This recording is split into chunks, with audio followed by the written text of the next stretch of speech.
everyone. The time is 8 p.m. on Monday, the 23rd of August, and you're listening to The Late Show with me, Emily Folomencho, on Teacher Talk Radio. In today's show, I'll be joined by very special guest. I'm really, really excited.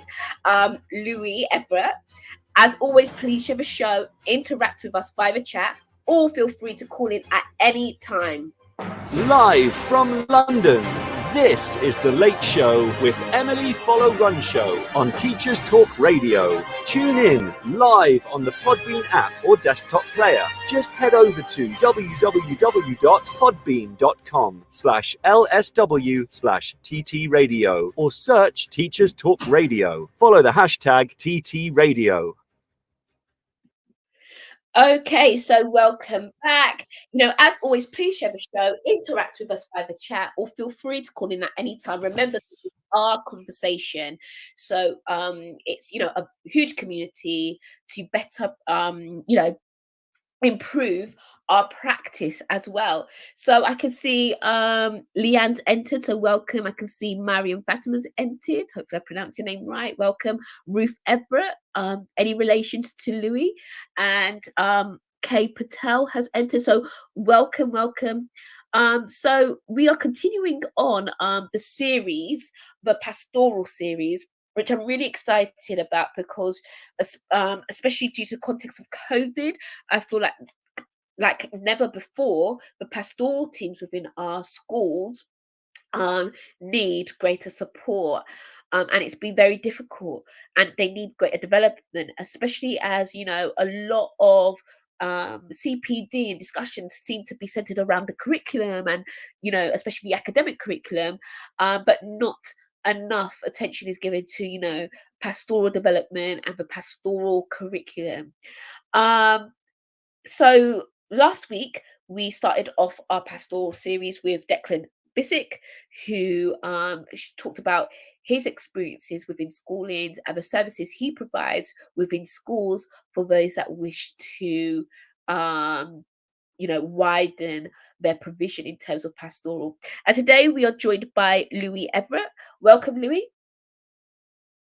Hi, Emily. How you doing? I'm good. How are you? Yeah, very good. Thank you for inviting me on. I'm really excited. No, thank you. I'm really excited because I've been a bit of a fan since, the West London Free School conferences for history. So always be following you from a distance and, reading your blog. So I'm really, really excited. I feel like, I just feel a bit like a fangirl right now. So excited to interview you, honestly. And, I read your piece in terms of Kate's last book on retrieval practice, and that was excellent as well.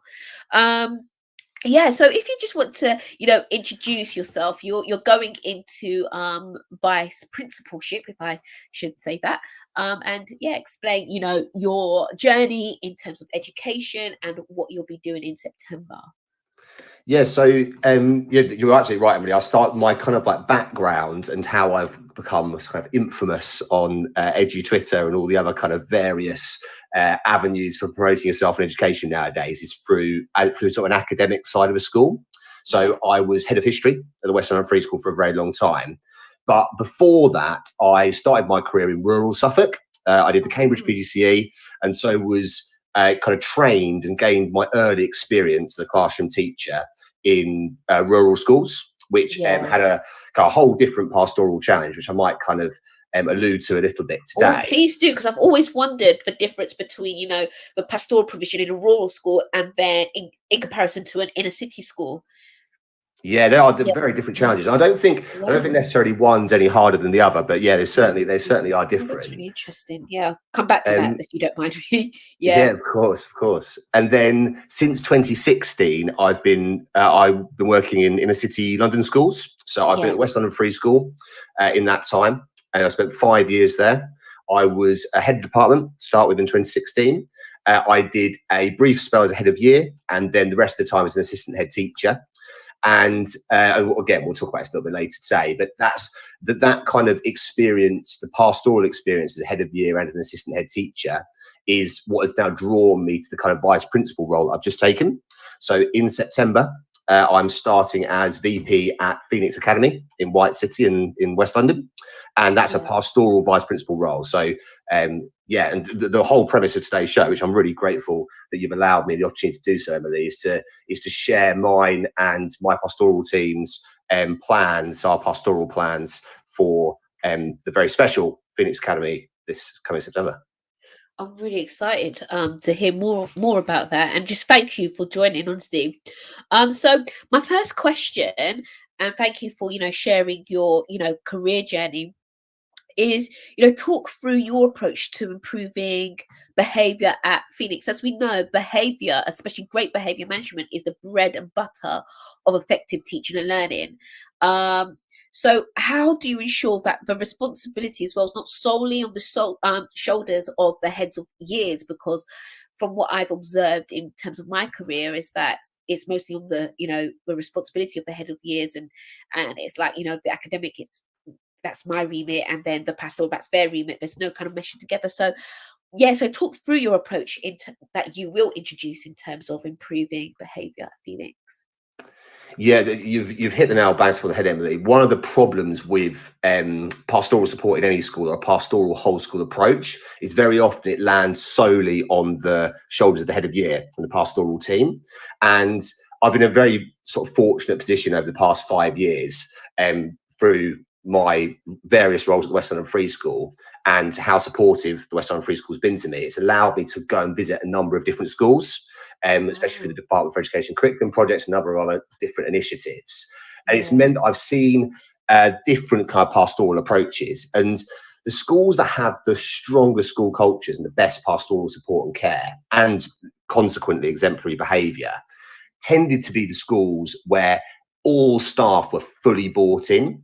They really understood that every single member of staff had a role to play in the kind of pastoral side of the school.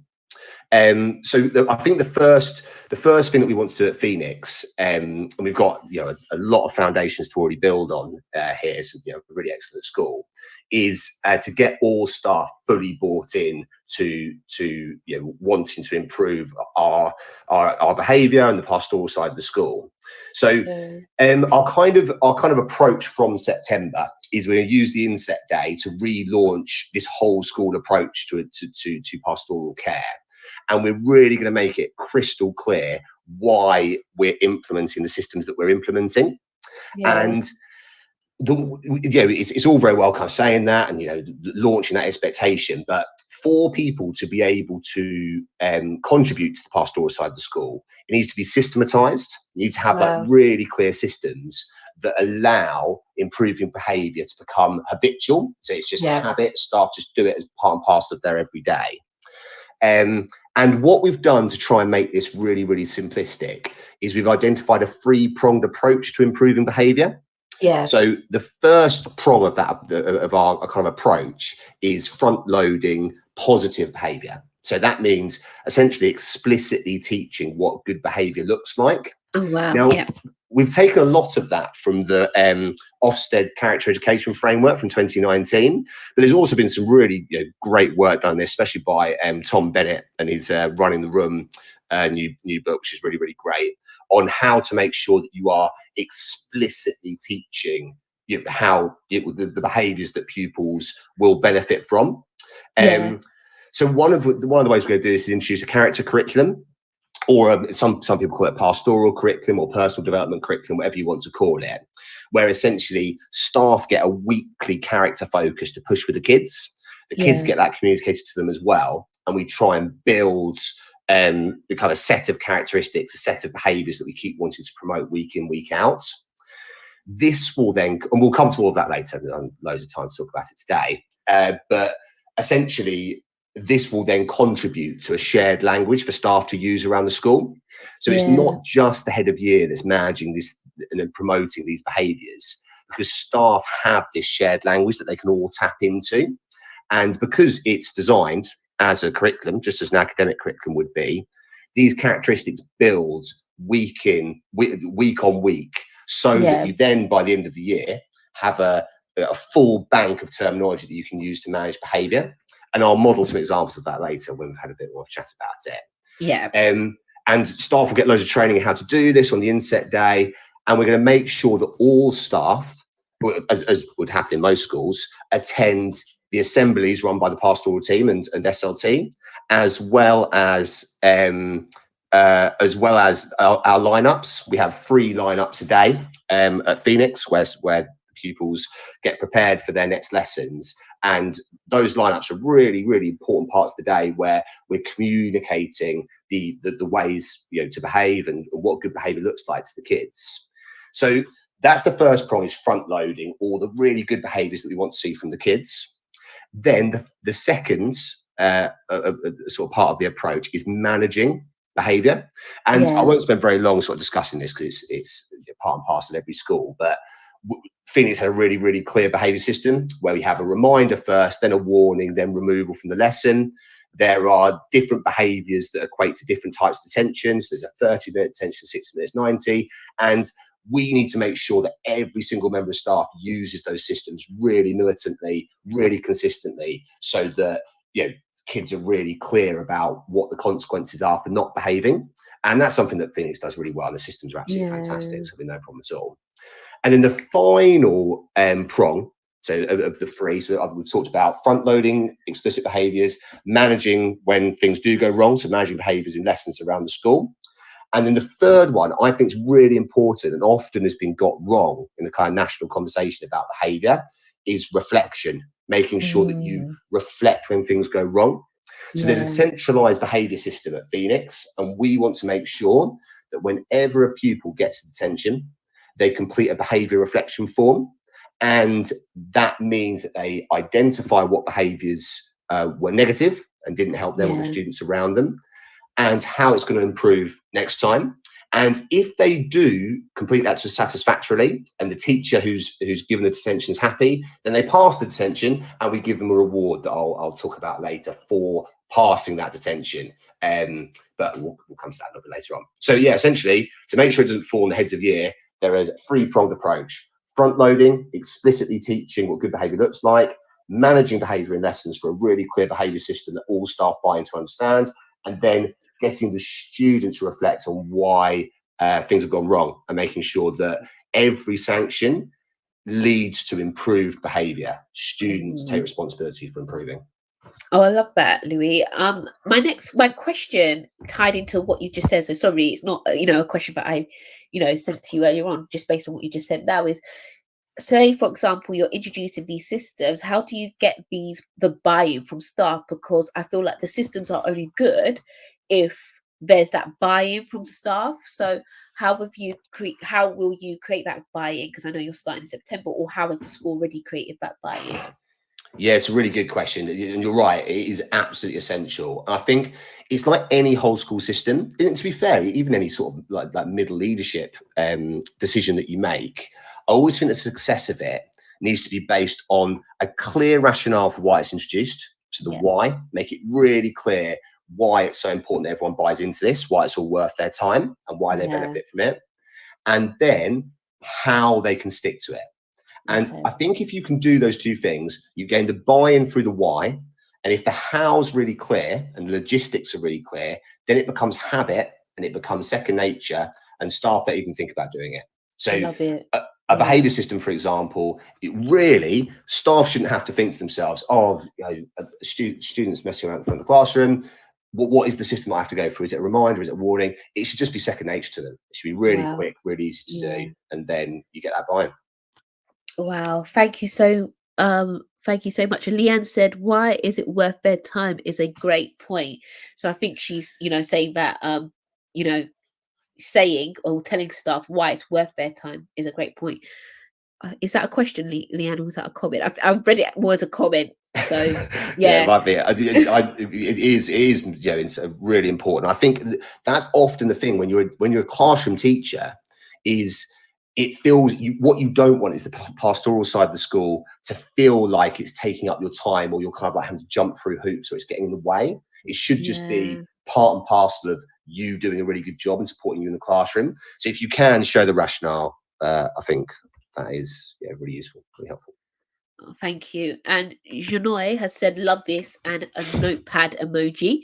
Leanne said, it's a comment. Sometimes we get schemes and ideas thrown at us from leadership with no background to that. So thank you, Louis, so far. It looks like people are loving what you're saying so far, which is great. So my next question is, you did allude to this when you touched upon the 2019 Ofsted framework for character education. So what will your pastoral curriculum look like for students? Because we know Ofsted have created this new framework, and they have given greater emphasis to character education. So what does that look like in practice when you get into Phoenix?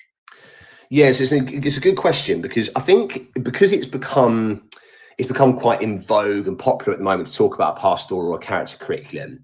It feels, I think if you saw it mentioned lots on Twitter or elsewhere, it could feel quite abstract, feel quite new. But really, there's a kind of spectrum to this. Like, all schools teach good behaviour. It's down to the extent to which they do it.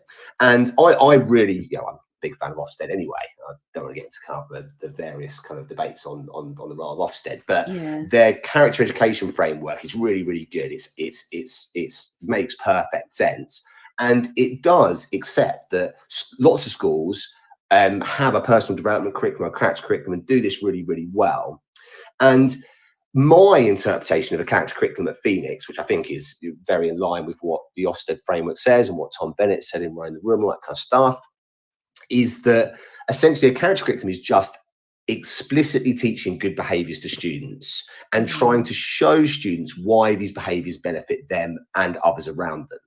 And I think in its most simplistic terms, that is what a character curriculum should do. It should show students why they should behave in a certain way and how they do this.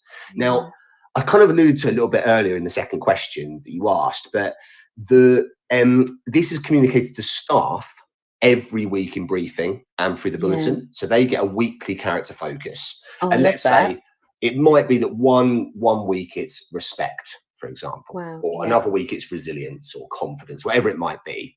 And staff are told about that first. The students, they see the character curriculum through kind of four main things. The first one is assemblies. And what the assembly tends to look like is there's a quality models. So let's say it is respect. So they know straight away the theme of the assembly is respect.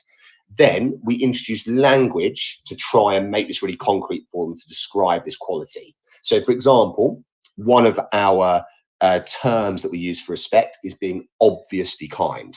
The idea that it's not enough to kind of show kindness in a kind of subtle way. We want to make sure it's really, really clear that as a school, we try and be as obviously kind to each other as we can.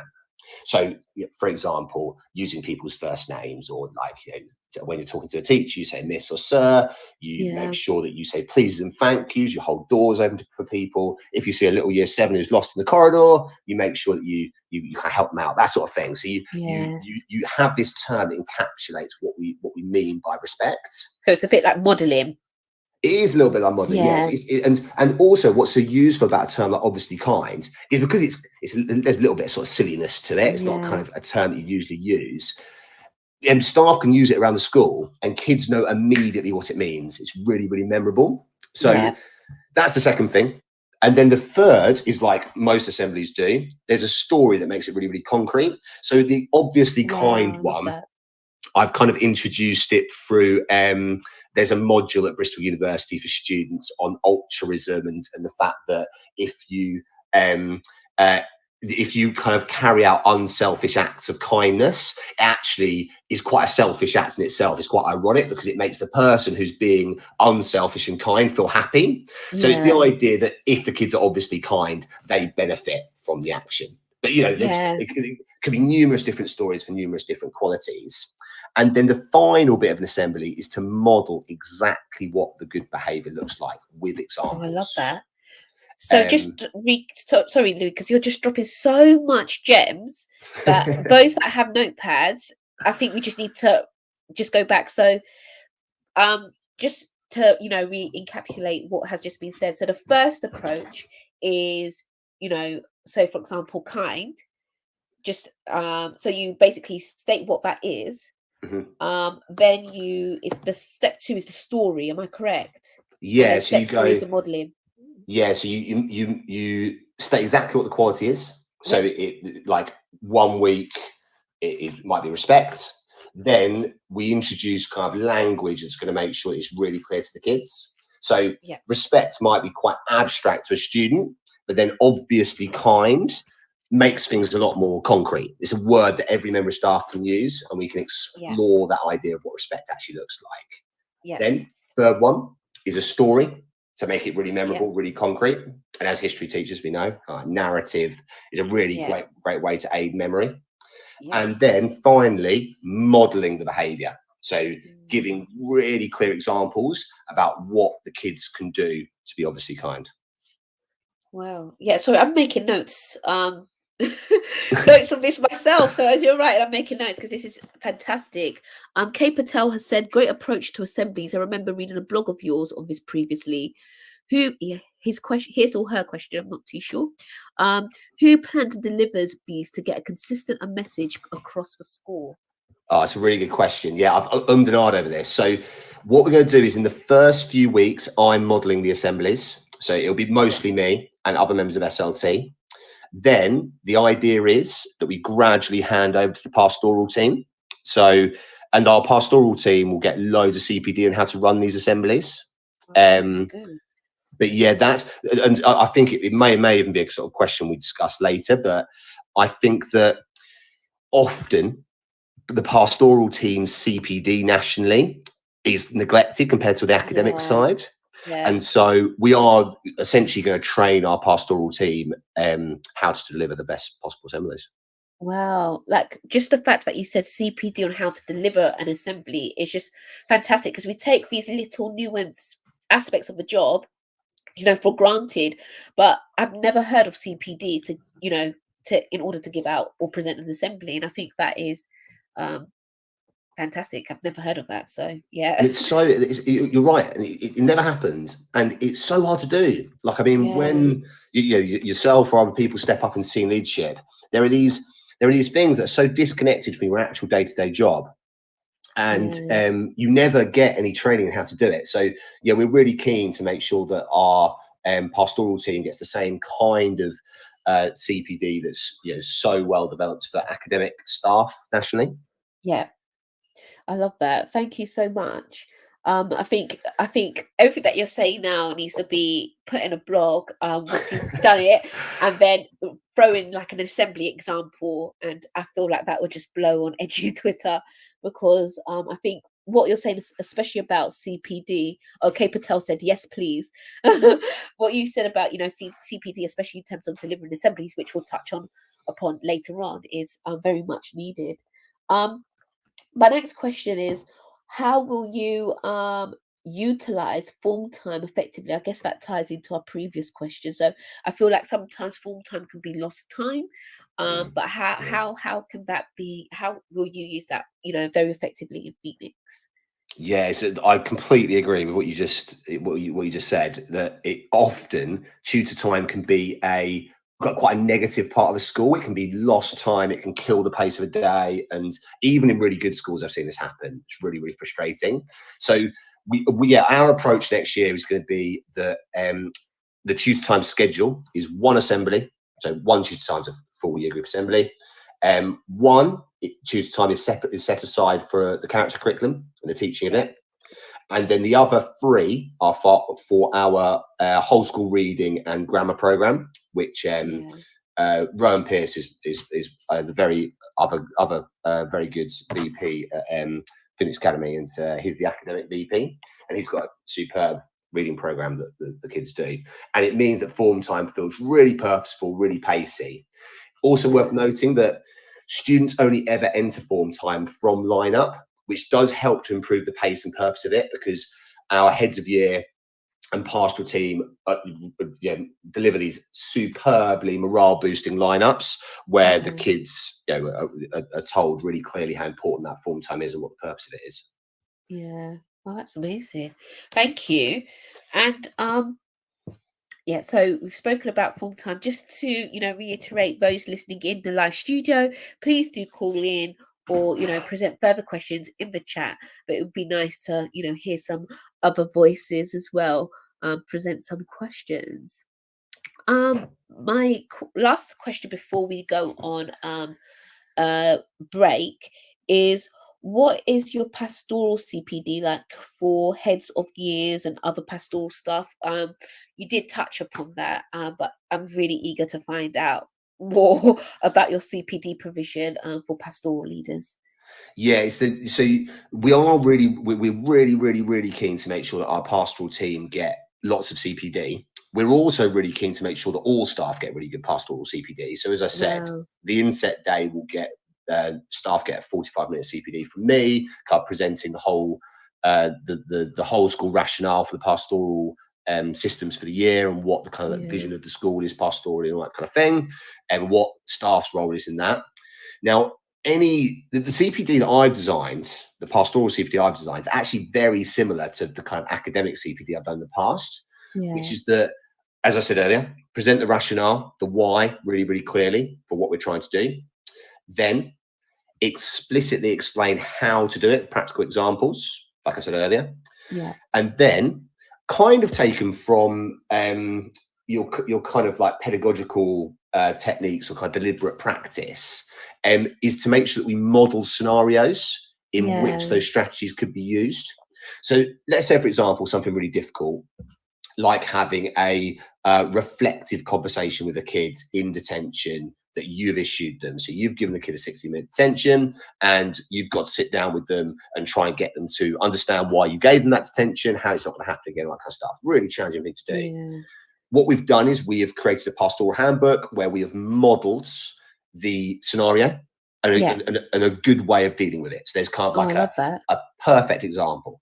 And very much like, I can't if you remember it, Emily, it might be a friend if you don't, but when at the West London Free School, we used to do similar with the kids for model dancers, and along the side there were kind of annotations about how to use different kind of writing devices for every answer. It's the same for these scenarios. So each bit of the conversation with the kid is annotated, and it's explained on the side exactly why we have said what we've said to the kids and how you respond and all that kind of stuff. And then a little bit like the concept of kind of fading and deliberate practice, you present the perfect model to start with. Then there's another scenario, another model, which you can explore. And then the pastoral team, or whoever's sitting the CPD, they eventually get a scenario where it's not annotated, and they have to decide how they would deal with that. So I love that. Yeah, it's the idea of giving them really clearly a presentation of what to do, and then gradually removing the kind of scaffolding so that in the end they decide and discuss and debate how they would deal with certain scenarios. That's a really good point, because especially as, you know, just as an NQT, I would have greatly appreciated something like that. And what I've had to realize in my practice is I have to decide quite often. So it's nice that you scaffold, you know, these scenarios. So hopefully it gets staff as well to think quick.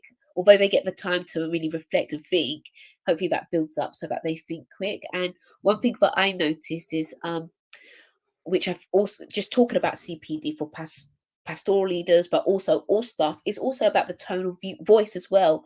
I realized that, you know, I used to be a shouter. Sometimes I am. I realized that actually does not work, especially with boys. So yeah, I think CPD around, you know, tone of voice as well, nationally, I think that would be really beneficial, and hopefully that could come in place with the new ECT program and you know, instructional coaching and all that jazz. Yeah, no, I agree. Really, you need to make sure that staff can have those kind of like those really good conversations and really good interventions with kids. It needs to become habitual. It needs to be just second nature to them. But in order to be able to do that, you have to model those kind of scenarios and teach them explicitly how to have those conversations. So that's why you go for really practical concrete strategies on how to manage these situations, model them in action, and then allow them to practice them themselves. And I think if you can clear up the time to do that with staff, and especially with your pastoral teams, then they'll feel so much more confident when they are then faced with those, often quite challenging scenarios live in school. Yeah, I love that. And I think this is just something, as you mentioned before, that is needed nationally. So it's nice that you're helping to lead the way. So I'm just going to hand over to Megan right now for the latest educational news, but please stay tuned, as I'll be asking Louis how will he get students to reflect on their behaviour when things go wrong, which he did touch upon. I'll be asking questions about the rewards systems, merging the academic and pastoral sides together, and tips for those aspiring to be heads of year. And I will ask the question about the rural and inner city kind of pastoral provision as well, because I think I'm really interested to hear that. So just going to pass over to Megan for the latest educational news, and feel free to think of any questions that you would like to ask Louis in the meantime as well. This is Teachers Talk Radio, and this is Teachers Talk Radio News with Megan Goods. This is your latest Teachers Talk Radio News.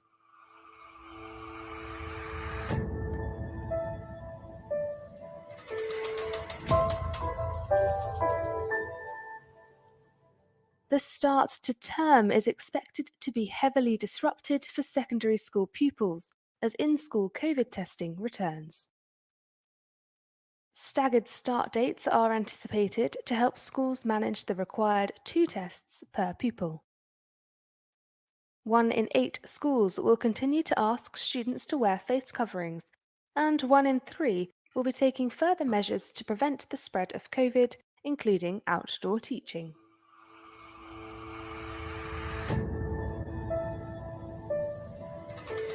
Scottish Education Secretary Shirley-Ann Somerville is in isolation after testing positive for COVID-19. She announced on Twitter that she had lost her sense of smell, which prompted her to take the test.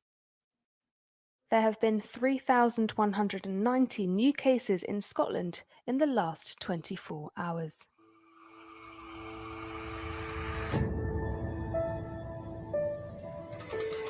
There has been a 19% increase in serious incident notifications made to the Child Safeguarding Practice Review Panel this year. The Local Government Association has called this harrowing news and a huge cause for concern. A serious incident notification is made to the CSPRP by the local authority following the serious harm to or death of a child in their area, with suspicion of abuse or neglect. The rise is thought to be the result of school closures and increasing pressure on families stemming from the pandemic. That was your latest Teachers Talk Radio News.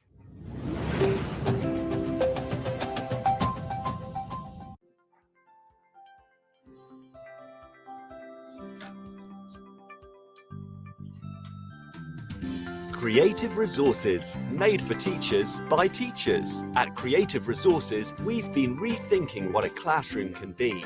We've created a huge range of more than 2,500 original and exciting resources that span across more than 15 different subject areas. Whether you're looking for primary or secondary level resources, careers options, PSHE, arts or humanities, Creative Resources have the resources for you.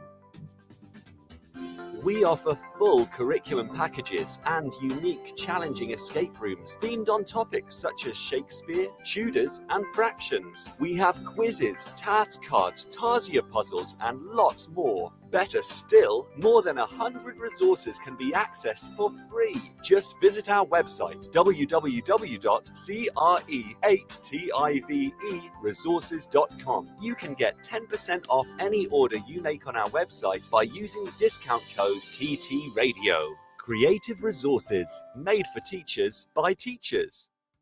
Every teacher loves stationery, right?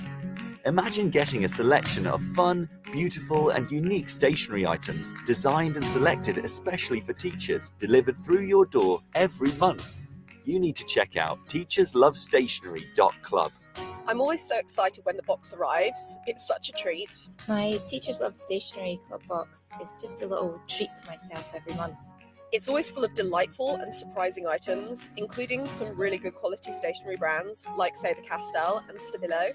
And because you never know what you're going to get, it makes it even more fun and special when you get it. It feels really great to be supporting a family business that's run by real teachers. I can't help feeling like they just know what I'm going to enjoy using stationery-wise better than I do myself. Visit teacherslovestationery.club and enter the code TTRadio when you buy your first stationery box to save £2 today. teacherslovestationery.club. Introducing the Leadership Masterclass series by Diana Osagi. Learn how to ditch your fears and develop your leadership confidence. How to deal with difficult colleagues. How to thrive when you lead in a challenging environment. And how to get colleagues to buy into your vision. Join Diana for her online leadership masterclasses starting on the 10th of July and running all the way through the summer. These sessions are the perfect way to prepare and refresh for the next academic year and beyond. Book your place at courageousleadership.co.uk/events now. The first 50 leaders to sign up get an additional free mini coaching session with Diana herself. Don't miss this. Courageous Leadership Masterclasses at courageousleadership.co.uk/events.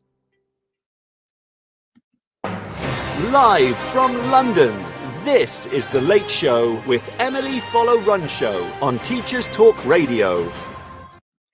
And welcome back, everyone.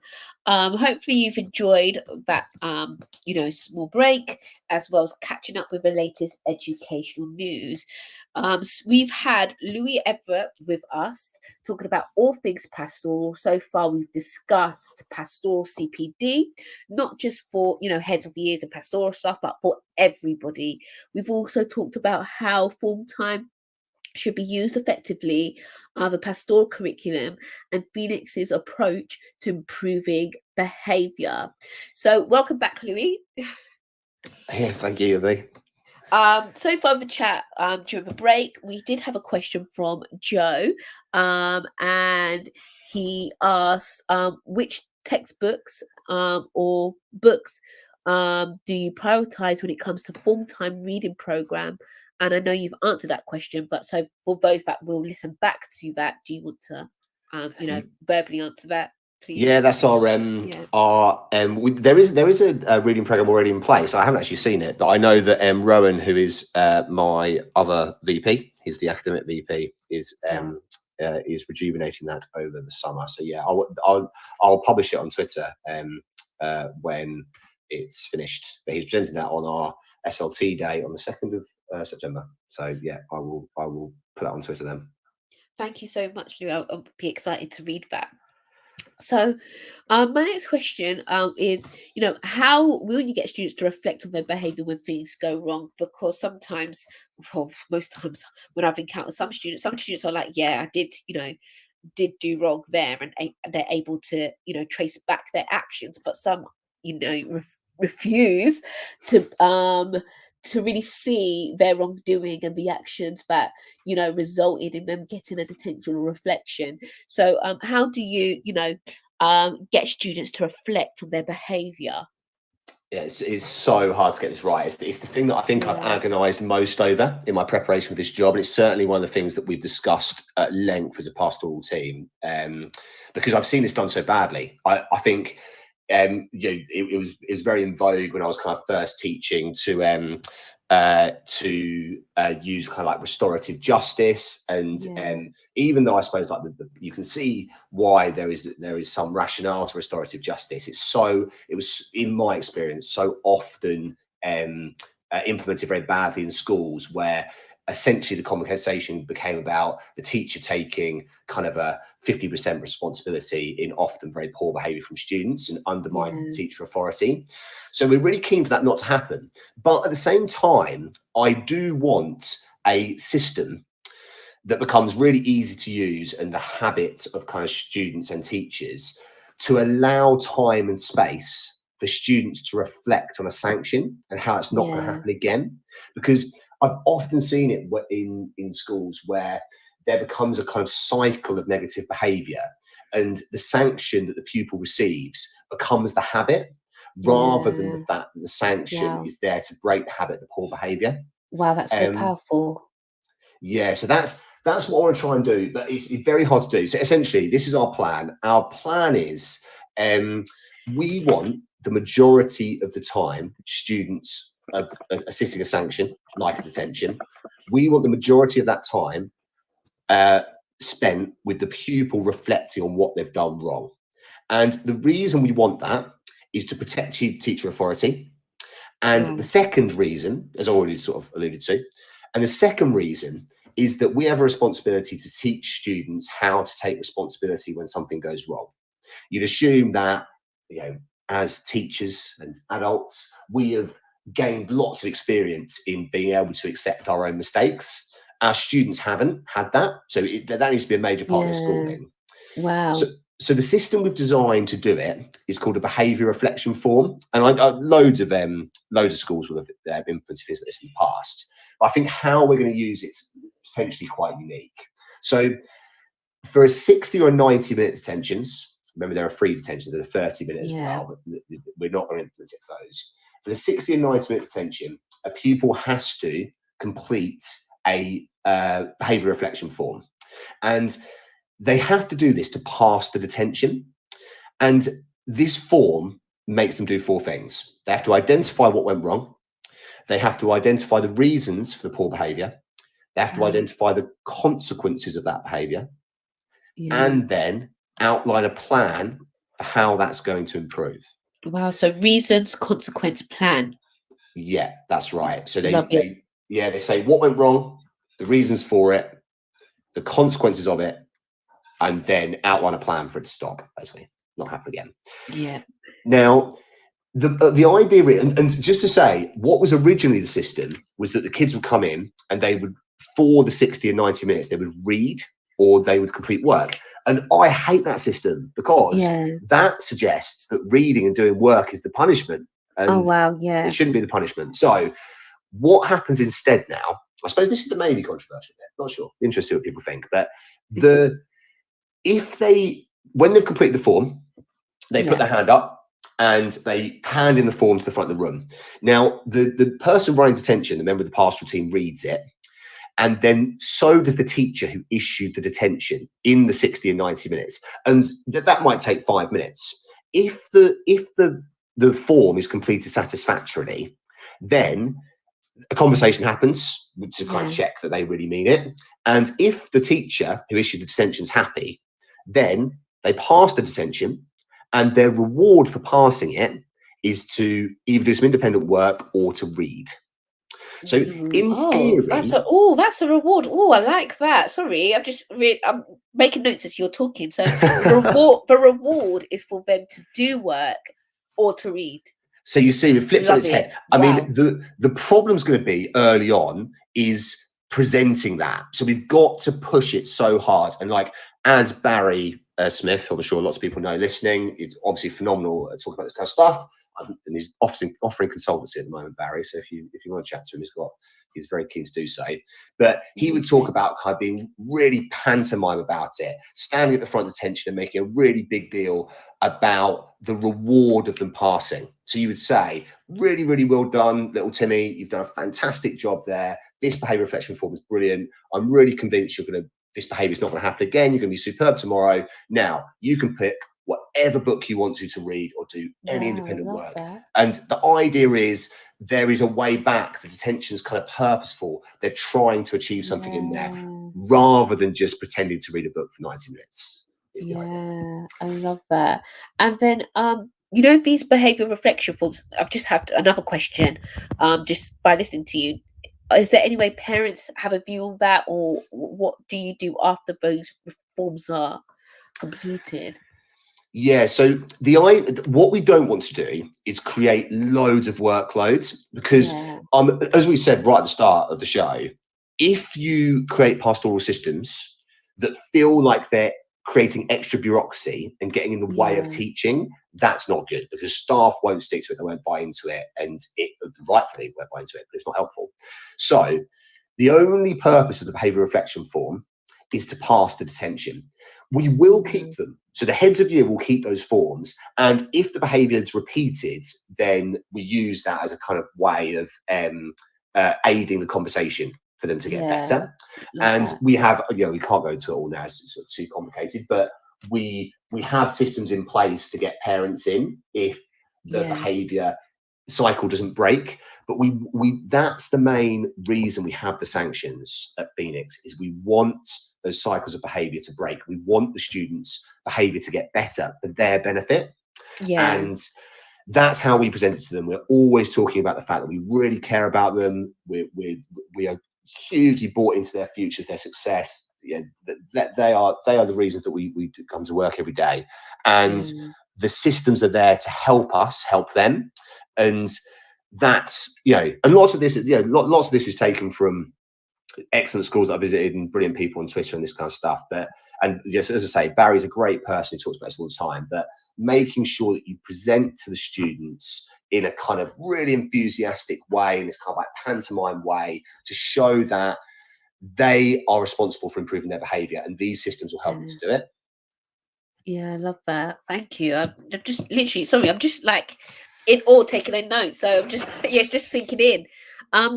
Janoy has asked, is there a way we could see a copy of what these forms look like? Could you put it on your blog? Or 100%, yeah. So I've been trying to take a bit of a break over the summer because I'm a bit bit too obsessive with this stuff. But I promise, in September I'll start blogging again. And one of the blogs, my plan is to do 3 blogs: one on the front loading, one on the managing, and one on the reflection. And in the reflection one, I'll post the reflection forms, because the other reason too, it's not just laziness. I haven't blogged on it yet. The other reason is that I want to see it work.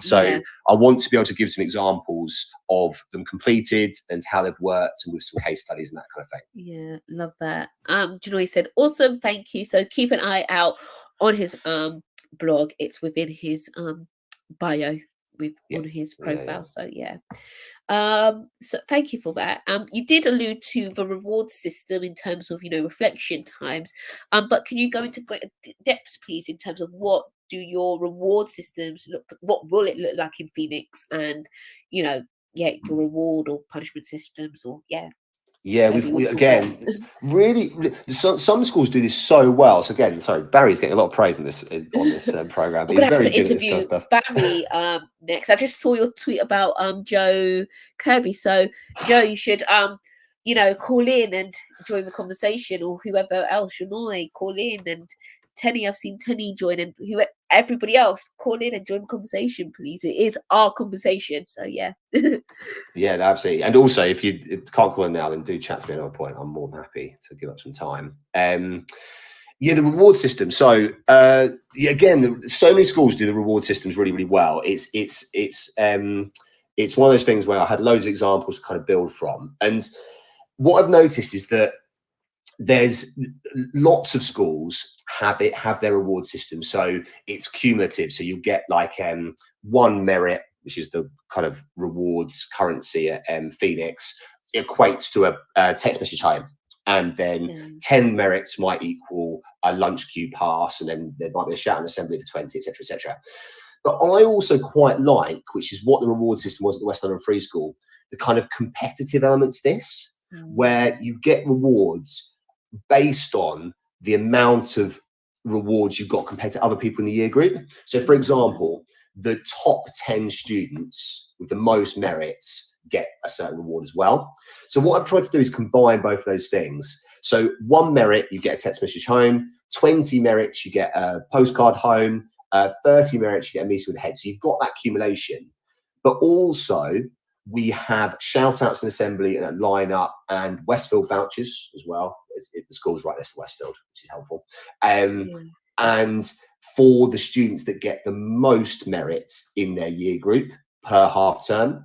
So we've kind of tried to merge together the idea that the amount of merits you get equal rewards versus the amount of merits you get compared to others in the year groups. There's a bit of a competitive element to it as well. And the reason I still wanted the accumulation of merits is because I didn't want students who didn't have enough merits to feel that they were never going to be able to compete. So that's why, there's kind of a blend between the two. Oh, I love that. Thank you. And I think what you just said there, especially rewarding, because I think with pastoral leaders and speaking to the pastoral leaders, they learn the names of the more challenging students really quickly. And then sometimes the name of the much brighter students, but it's those middle students that, just kind of get on with it and then kind of like, I wouldn't say coast, but like the middle sort of students that they tend to kind of struggle in terms of really knowing and therefore rewarding. And what you just said in that latter aspect would really work well. Yeah, absolutely. It's a real problem, isn't it? And it's also like we're all guilty of it. Because there are so many students in your class, and you like naturally the kind of those that are squashed in the middle who are just really conscientious, work really hard. They do tend to kind of float under the radar a bit. So hopefully, this reward system does mean that there's lots of opportunities to celebrate those people's successes. We also have a house system, and the merits feed into the house system. So the idea is that creates obviously a bit of friendly competition. You feel like your individual success is building to a greater collective, which I think is really important as well. As I say, I've kind of alluded to it a little bit, but the most important way we celebrate success will be public recognition. So the lineups and assemblies. Yeah. Oh, I like that one. Thank you. And how can we foster better relationships and communication between academic curriculum middle leaders and pastoral middle leaders? Because there's been so many instances in my own practice whereby I've been, I have high expectations for all students, and I've been, I would say quite harsh, in terms of why have you not given in homework or why are you late? But I had no clue whatsoever what that child was dealing with at home, no clue whatsoever. And that's because there's a broken communication and this kind of separation between the pastoral and the academic middle leaders. So what advice would you give in terms of merging, and what will you do in terms of being a vice principal to merge the two? Yeah, it's again really good question, because it is something that is so prevalent in schools. It happens a lot. I also think as well there tends to be a bit of animosity that builds up between like your academic middle leaders and your pastoral, because both feel that their job is harder than the other one. And I've done both. I was a head of head of department for longer. I was an academic middle leader for longer, but I will never forget my first few weeks as head of year. It was relentlessly difficult. And I think that's the difference between the two roles. You get like that kind of relentlessness of the head of year role. It's just, constant all day. You're always on your feet. You've got to deal with all the parental communication, behavior problems, versus the kind of pressure of the head of department role.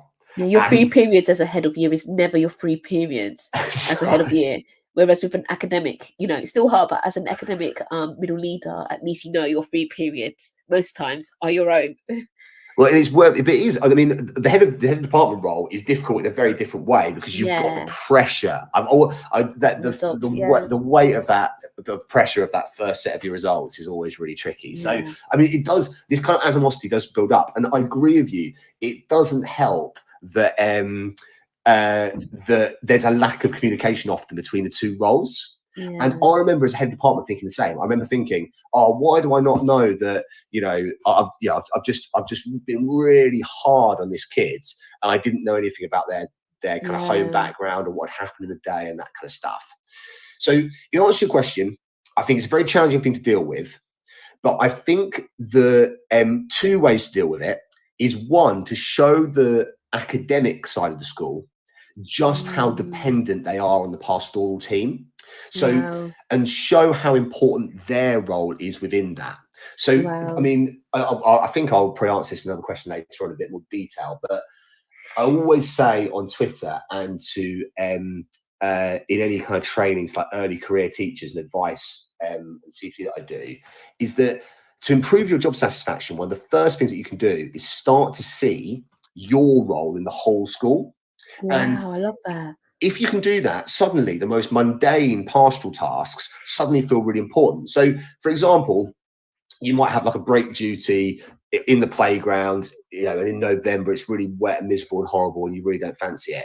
But suddenly, when you start to think, actually, that break duty is mega important because year 11 have, maths period 3 and it's a really significant lesson for them. I need to make sure that they feel, they've had a really good break at break time. It's a really safe environment. It's really calm when they go back into lesson, when the bell goes, all that kind of stuff. Or it's an opportunity to try and like chat to kids, motivate them, build a bit of a kind of like link with them, a relationship. Yeah. Like that. And suddenly those really small pastoral jobs as an academic middle leader suddenly seem really, really significant. That's actually really, sorry, Louis, I just wanted to touch upon that, especially when you touched upon the break duties. That's really important what you just said, because I found that I started to know friendship groups by observing who hangs around with who, and that's informed my seating plan, so I know who to separate.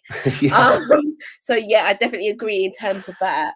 Yeah. Yeah, it's so, and then you start those things that feel like an annoyance, you suddenly see are really important. But as I said at the start, that's also down to the pastoral team. And that's my second thing to improve this relationship between the two, is that the pastoral systems need to have a mega crystal clear rationale and be really easy to follow.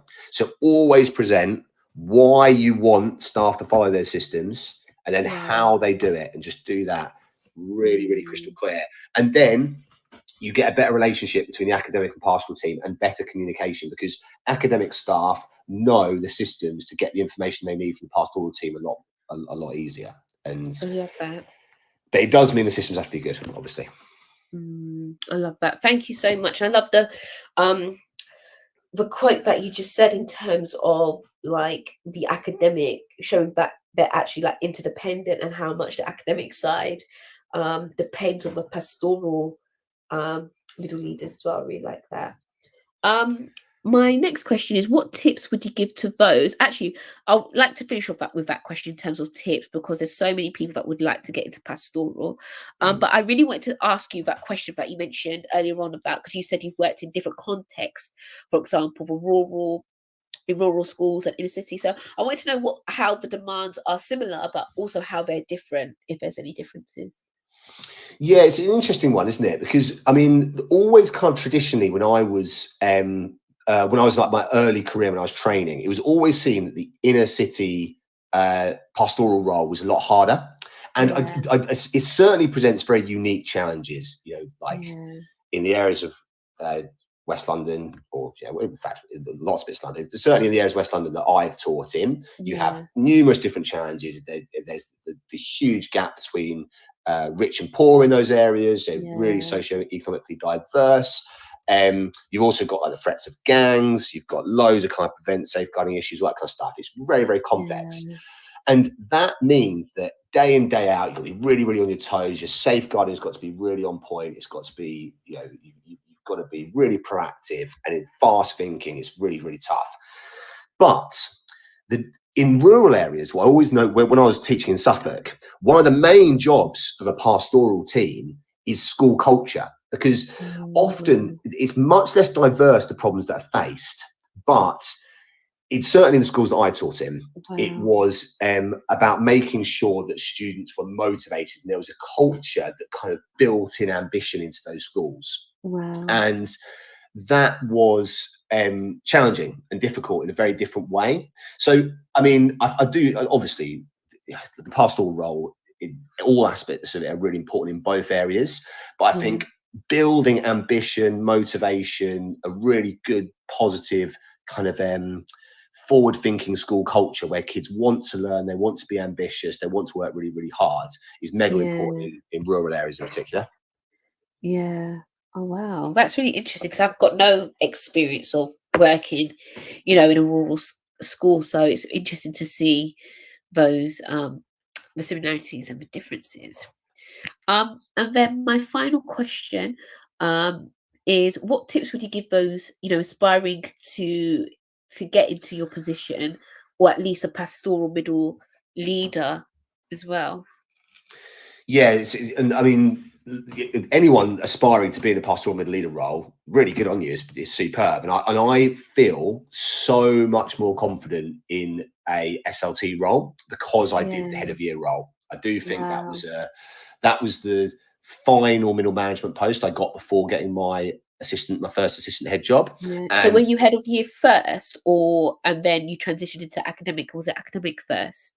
it was academic first. So Yeah. I did 3 years as a head department, and then Yeah. in my final year as a head department, I was also head of year. Oh So wow. So you did two together. yeah, I did both of them together. You're I mean, basically head teacher, literally.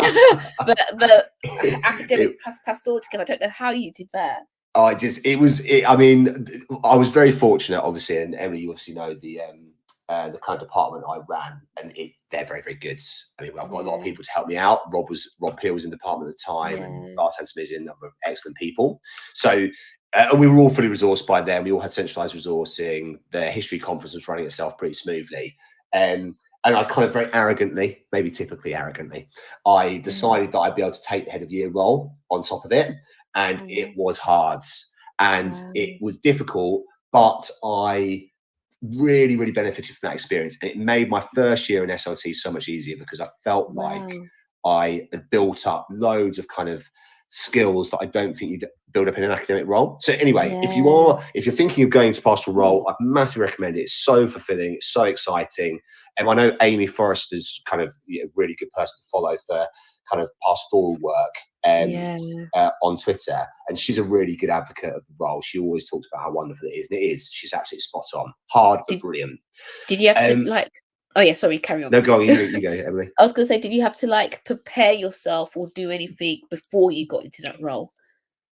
Well, no, I, as I said, I genuinely kind of chucked myself into it without thinking a great deal, Yeah. really, which is a bit Oh silly. And wow. so it was a really steep learning curve. But So like even baptism with sharing, fire. yeah, even sharing Yeah. an office with the pastoral team though is just such good CPD because you're Yeah. constantly seeing those people who work with the most challenging types of behaviour and parental contacts, all these kind of things every day. And that was, I can't imagine having started an assistant head role not having had those kind of like parental meetings, exclusion Yeah. meetings, restorative meetings there, and you do get that through the pastoral side. So yeah, I would really recommend it. Very good. But in terms of, yeah, so your question, in terms of tips, what would I offer? I think 4 I've got. So I think the first one is I would think really carefully about what your school's unique ethos is and what it's trying to achieve. So Yeah. I kind of said this a little bit earlier, but I wrote a blog on this about whole school systems. I still stand by it. When I started to realize that my job as a history teacher in a school Yeah. was part of this wider whole school aim, I started to think really carefully about what I could do to make the whole school better. My job became so much more fulfilling because Wow. suddenly, when I know I've used the break duty example, so I'll use another one. But if you say you've got a lesson where you welcome in your class between periods 1 and 2, and you know in that corridor the behaviour can be really, really tricky. If you see that you are benefiting the whole of that corridor, anyone who teaches in it, all those students who need a calm, studious start to a lesson, if you see that transition as really, really important, if you feel so good doing it, you feel like you're playing a really major part of the school. And Yeah. that's my first tip, is to go to your school vision page, listen to what your head teacher says, listen to what your pastoral team, your SLT says about what the aims and vision of the school are, read the school development plan, and try and work out what your individual role is within that. Yeah. Love that. And then my second tip is try and think about your role in the whole school systems that make that up. Yeah. So, like, for example, if you were unfortunate enough to be working under me at Phoenix next year, you would you'd have to go down to detention to make sure that you have those reflective conversation and check their behaviour reflection form, the student's behaviour reflection form. That takes 2 to 5 minutes doing that, and you're playing a really vital role in this process that we're creating, this expectation that the kids reflect on their behaviour to break those cycles of behaviour. And if you look at that and you think, you see how significant that is, suddenly your job becomes much more fulfilling. And then my third tip is try and gain as much experience of managing behaviour as you can. So, and this is a hard thing to do. You have to be brave with it, and you have to accept that sometimes it's going to go wrong. But you used the example earlier, Emily, of on your duty, you were looking around and you were noticing like the different friendship groups, all these kind of things. Don't be afraid to intervene with students. So, for example, if you see a student and they're looking a bit down, they're looking a bit demotivated, they're on their own, go over to them and speak to them. And be confident in all your kind of like safeguarding training and all the behaviour management CPD you've had, and try and in follow the advice that you've received and support that student. If you see a student misbehaving badly, they're too lively on duty or something, or they're pushing in the lunch queue, whatever it might be, try and deal with that situation and gain that experience. And then maybe I should have put the fourth tip before the third, actually. In order to manage those situations well, try and watch your experienced pastoral teams. So, as I said to you earlier, Emily, one of the things that I gained most from when I became head of year was watching other heads of year and other pastoral members of the team, and just being in the office with them, and they'd be speaking to a kid, and I'd just be thinking to myself, oh, I should have done that last time I spoke to this kid or that kid. And you learn so much just by watching them. And if you can, if you're a tutor next year, go and speak to the head of year and the head of year for your tutor team, and say to them, oh, is there anything I can do to kind of gain a bit of experience next year? And they might invite you into like an exclusion meeting or something, or they might invite you into a conversation with the kids, and you can gain those really valuable bits of experience that will make the role so much easier. Oh, I love that. Wow, you're just dropping so much nuggets, and that is all my questions for today. But I do have another question just based on what you just said. Hopefully this will be the last one, but if anybody else has any questions before we close, please feel free to call in or put in the chat. Is how has the academic side, being a head of department, helped transition and helped you in terms of the pastoral side?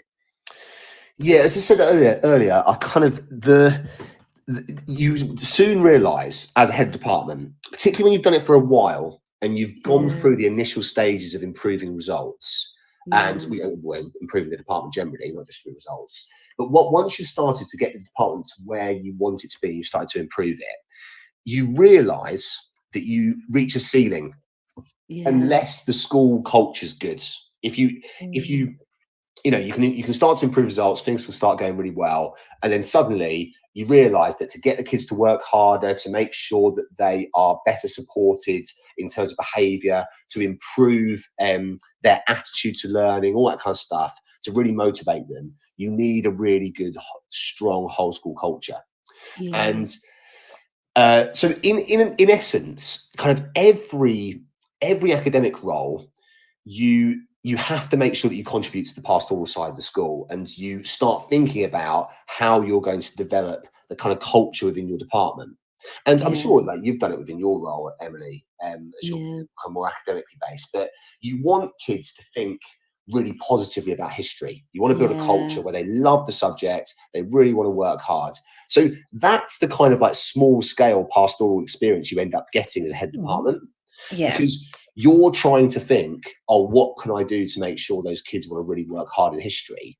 What a head of year does, or a pastoral SLT member, is they do that, but they think of it on the larger scale. So you want to make sure that all the kids think that every single lesson is really worth working hard in. And that's the idea of like a character curriculum, character education, is to make sure that they know what behaviours are worth sticking to benefit them and the rest of the year group. So I suppose Yeah. you get, as an academic head of department, you get your pastoral experience by building a department culture. But I Yeah. do think you're right in your previous question, which is you do still need to try and gain your pastoral experience elsewhere by contributing to the wider school, because Yeah. a poor school culture will always limit the success of your individual department. And I think that's the best way to see it. Oh, I love that. Oh, you've just dropped so much gems. Like, I have to listen to this again because there's so much there that you know, I really want to take into my school and into my practice, and I know so many people listening too would like to do. So I just really want to say thank you, Louis, for coming on, because this has been like a CPD event, in honesty. Janoy has said, thank you so much, Louis and Emily. I found this very informative and inspiring. Louis, do you have any tips for first time head of year? What success looks like in the first 3 months as a head of year? It's a hard question. I mean, a lot of it depends on where you are with your year group. So I when I took my first head of year, it was year 11, and the head of year had left quite suddenly. So it was hard. I remember it was hard, but it was very clear what I had to do, because it was just all about results. It was all about the fact we had to stabilize the year group, and we had to get them so they really wanted to work hard. And that made it easier. There was a kind of something I could use there, because I could constantly talk about results. We always talked about the fact that we're going to be the best year group the West London Free School had ever seen. I'm quite results driven. I don't think there's no harm in, you know, talking about results. No, definitely not at that stage. I mean, if you obviously if you're talking about GCSE results too low down the score, it's not great. But I think in this circumstance, it was very clear that they felt that the year group understandably felt a bit let down. They'd lost their head of year midway through, and so for me, success in the first 3 months was all about making sure that they were taking the exams seriously, they were revising, tutor time was being used really effectively, that kind of stuff. But the sort of generic things, I think that's one, is making sure that tutor time is being used really purposefully. It's being, like Emily said it earlier, and she's right, like very often the tutor time can be dead. It's like a waste of time, and it shouldn't be. So I would design a really good tutor program, and in 3 months evaluate the success of that, do loads of learning walks, see if the kids are taking it seriously, see if your tutor team delivering it really well, monitor that. So that's my first thing. The second one is learning walks in terms of behaviour. Really do regularly walk around the building when your year group are being taught, and take a gauge of what the atmosphere is like around the school, and try and work out, are there certain lessons where they're not behaving as well as they should? There's certain subjects they're not taking as seriously as others, that kind of thing. And really look at that. And I think that there are obviously loads of things. I mean, the other one linked to that is to track behaviour data. Try and look at kind of, you know, where are sanctions being given more than others? Are there certain kids that are getting sanctions in certain lessons? Be quite forensic in that case. And as I said earlier, and I can't stress this enough, the number of sanctions doesn't equate to success. If you've got like very, very few sanctions being given, that doesn't necessarily mean your behaviour is good. It just means that people aren't sanctioning it. What does, in my opinion, what does show you if behaviour's improved is if behaviour is not being repeated. So if there's a kid who forgets their pencil case once, never forgets it again, that's a real success, because it shows that the sanction solved the problem and the pastoral intervention did. If that kid's forgetting their pencil case and sitting a 30-minute detention once a day, that's bad. So your analysis of the behaviour data, try in those 3 months, try and work out, are you managing to break those cycles of behaviour? And if you are, really, really good. That shows that that shows a real success. And the other way to do it, and this will be my last one, because it'll take forever, is my last one is speak to staff about what they feel about your year group. And even if it's hard, even if the feedback's difficult, it's worth getting it. You want to know if teachers are feeling like, oh goodness, I've got year 8 on a period 6 and they're just terrible. That's a bad indication. That shows you that things aren't going particularly well. So yeah, I would yeah, that's how I would measure it, by speaking to staff, speaking to your head, getting really honest feedback about people's perceptions of the year group. Thank you so much, Louis. Jean-Louis, just out of interest, what is your will your current year group be? And Joe Kirby, year 7. So have you got any specific advice for year 7, Louis? Yeah, year 7, that's what you want, isn't it? It's your first year Yeah. group. I think if you're going to choose one, it's definitely what you want to have. Well, you might even be sort of going through it at the moment. If I don't know when your school goes back, but I would really, really, really think hard about your like induction day, how you're going to induct these kids. So, I mean, lots of schools, like Michaela used to do it, the best I've ever seen, really, but they used to have kind of a year 7 boot camp where they were taught all of their basic routines, you know, what success looked like in a lesson, what was expected of the kids.